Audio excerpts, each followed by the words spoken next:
káàbọ̀ padà gbogbo ẹ̀yin ará ilé gbogbo ẹ̀yin olólùfẹ́ wa pátápátá. Ìgbéyàwó dùn ó dẹ̀ máa ń da kí ìyá ìyàwó àti ìyá ọkọ ẹ̀jẹ̀ ọ́ni Bíbélì gan sọ ọ́ni tọ́ ọmọ rẹ kó lè bá fún ọ ní ìsinmi bẹ́ẹ̀ ni ẹ̀rí pé wọ́n tọ́ àwọn ọmọ wọn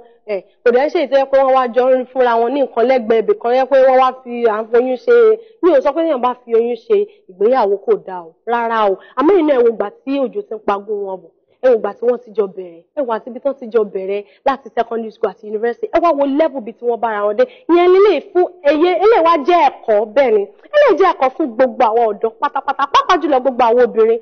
ẹ jẹ́ ká ní sùúrù ló pé ọkùnrin tẹrí nígbà yẹn tẹrí ní some years ago tẹ́wọ̀n pé ẹ ti ẹ̀wọ́n bó ṣe rí tó bá múra báyìí á máa dẹ̀gẹ̀gẹ̀ ni tó bá ṣe kíní kan á máa ṣe gbá ni tó bá wọ ṣòkòtò gan àti ẹ̀mọ́ kókó nǹkan tó múra bọ́bọ́ tẹ́ ń wò lójú tẹ́ ń wò lẹ́gbẹ̀ẹ́jì yẹn ẹ kọ̀ fún lọ́dún méjì sígbà tá a wà yìí òkè báyìí lẹ ti máa máa rí obìnrin tẹ́ ń wò pé ẹ ò níṣẹ́ lọ́wọ́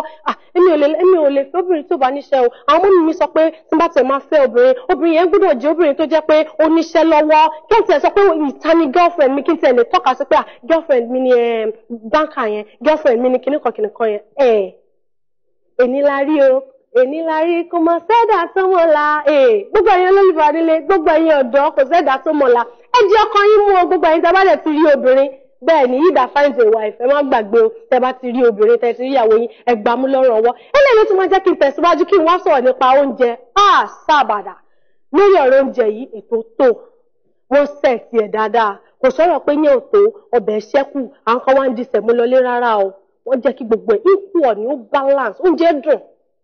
ní sáláì mo sọ̀rọ̀ nípa oúnjẹ mi ní sáláì sọ̀rọ̀ ṣé mọ́mọ́ ni mo fẹ́ sọ ni ṣẹ́wà àti dòdò ni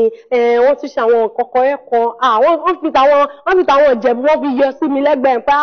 ìjẹ̀bú bá àwọ̀ ẹ̀wẹ̀ só gbogbo ẹ̀yàn ará ìjẹ̀bú ẹ̀wẹ̀ só bẹ́ẹ̀ ni lórí wọn bẹ extra náà ni gbogbo ẹ̀yàn olólùfẹ́ wa ó wà bẹ extra náà ló ṣì ń lọ lójú amóhùnmáwòrán àwọn tó tún wá kọrin fún wa wọ́n try wọ́n ará ń sí orin yẹn mélòdì ni wọ́n fi ṣe mélòdì wọ́n ará ń kọ́ wọ́n ará ń sí orin ìfẹ́ yẹn wọ́n lè ṣe ń sin inú ọkọ àtìyàwó náà dùn pé today gbọ́dọ̀ pé bó ṣe ń kọ orin yẹn àwọn tó wọn máa sọ nínú ọkọ ìyàwó jẹ́ jẹ́ pé wọ́n ṣe ń fọ̀ pa àwọn busy bẹ́ẹ̀ lọ́wọ́ wò sọ́sùn wò sósì a máa pé mi ì lè wait kí gbogbo àwọn congregation gbogbo àwọn èèyàn yìí kọ́ tiẹ̀ lọlé kí wọ́n á mú nǹkan mi kí lọ́ọ́ retí ilẹ̀kùn mọ́ lẹ́yìn àṣàtì san dáórì bẹ́ẹ̀ wá san dáórì kí ló kù àpapọ̀ tó bá san dáórì ìyàwó ẹ̀